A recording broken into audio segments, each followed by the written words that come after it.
Chapter 3 of the book deals with fixed term contracts.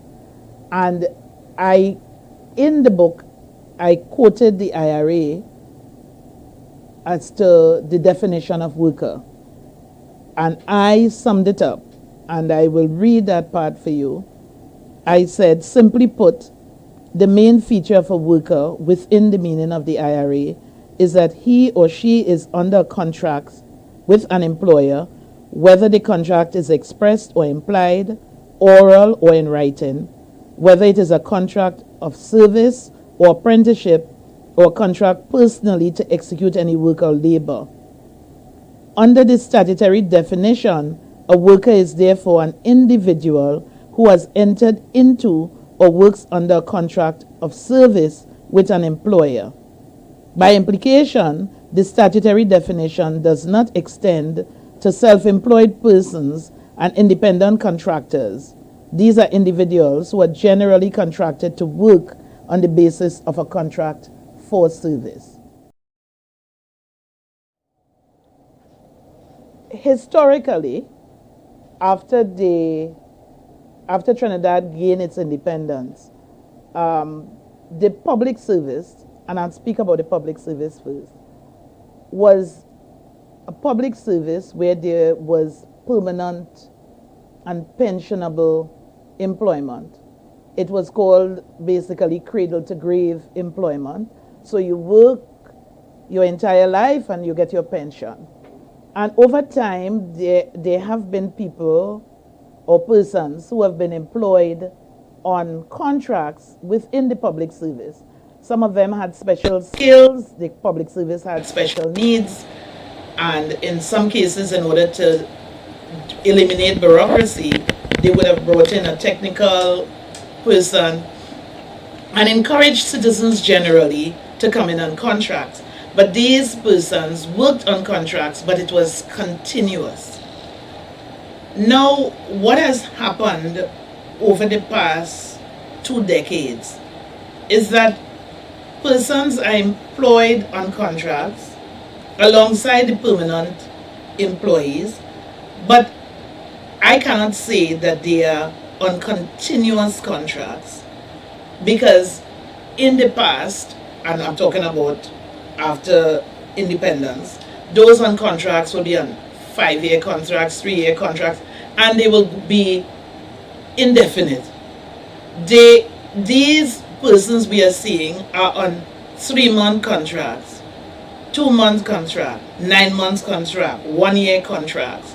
And at the end of those contracts, there's anxiety because you're not sure whether or not your contract is going to be renewed.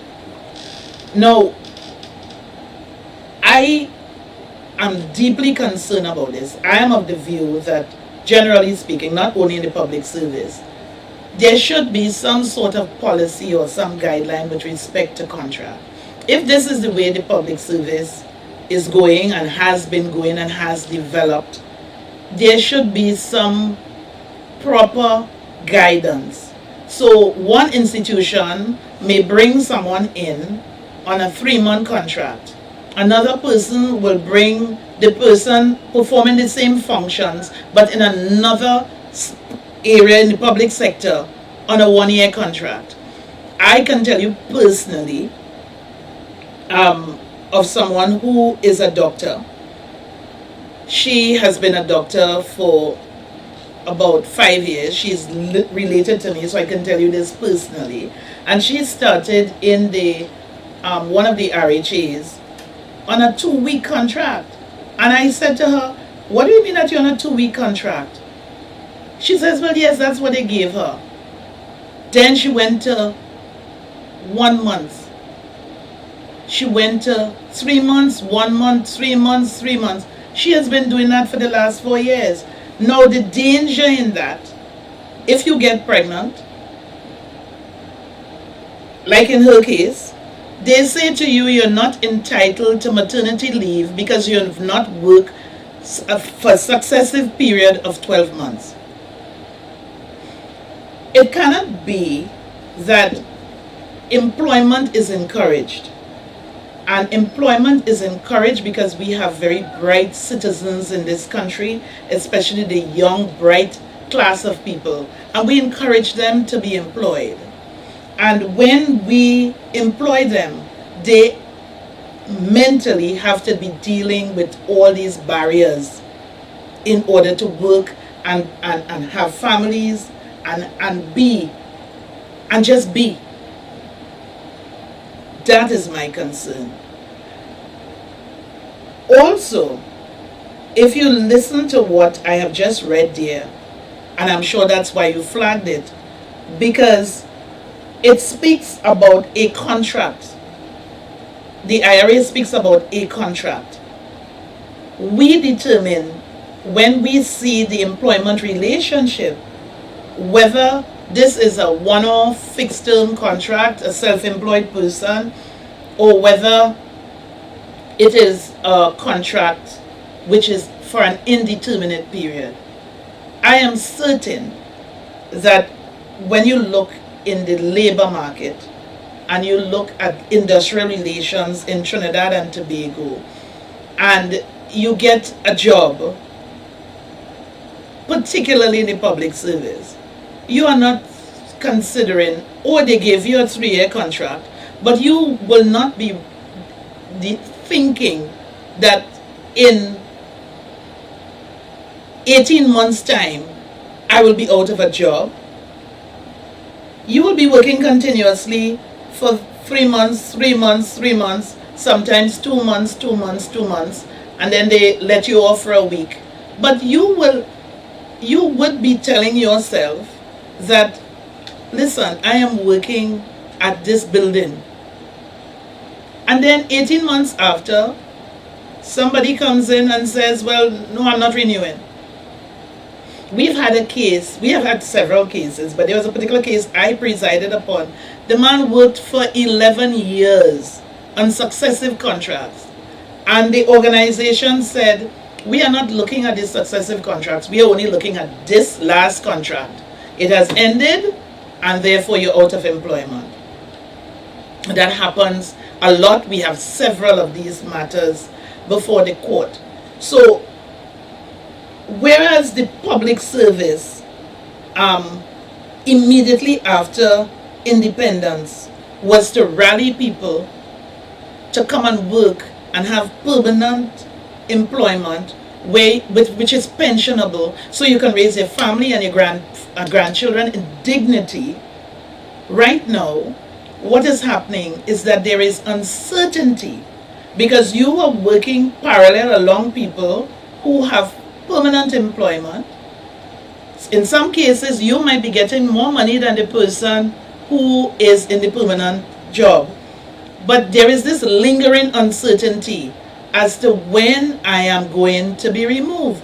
So when the 9 months is ended, or the 1 year you have in this contract has ended, your concern becomes, would they give me?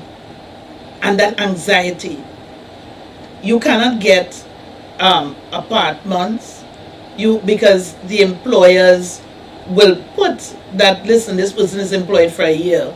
And when the person realizes that it is for a year, they are concerned about their bottom line and how is this going to be an effective decision to help me to sell my property or lease my property. It creates, apart from creating uncertainty, I think in the national landscape here and in other countries in the Caribbean, it creates anxiety. And it is not good to have populations where it is unhealthy in my view to have people walking around with all this amount of anxiety, which could be alleviated by you putting policies in place and saying this is what it's going to be, so everyone will know this is what it's going to be. So there is no one is going to be taken by surprise. Now, with respect to the private, I went public, so I'm going to private now. Private enterprises. A lot of these private enterprises have clauses which say you either party can give 1 month notice to be removed. I address that in my book.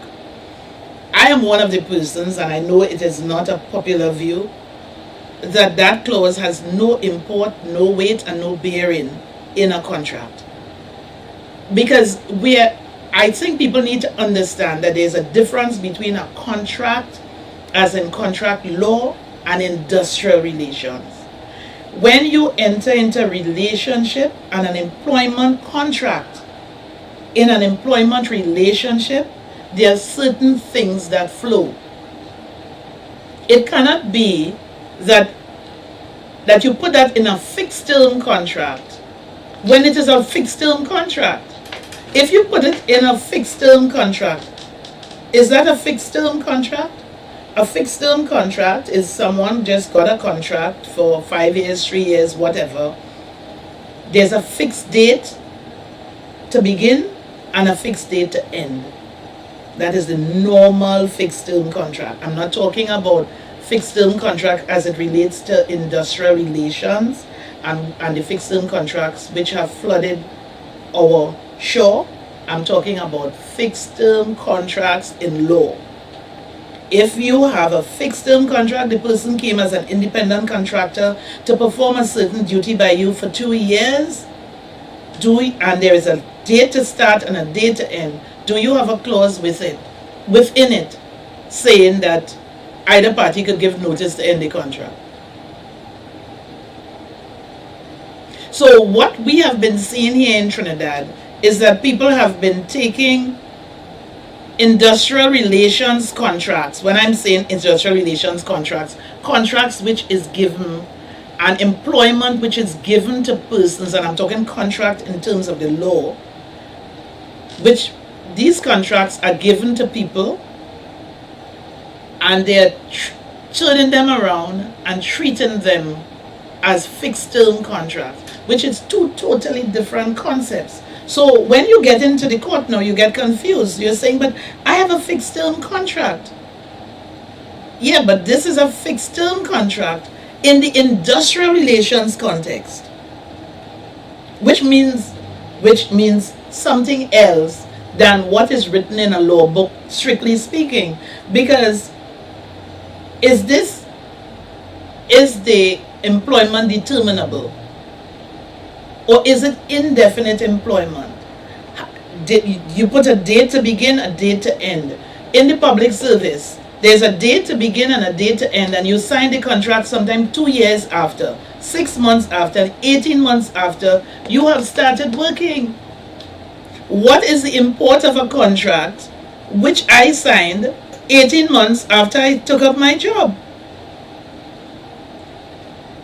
In my view, if fixed term contracts are not treated in a proper way, we are creating more and more chaos down the road, in the future, and we are creating anxiety, unnecessary anxiety in the minds of our young people.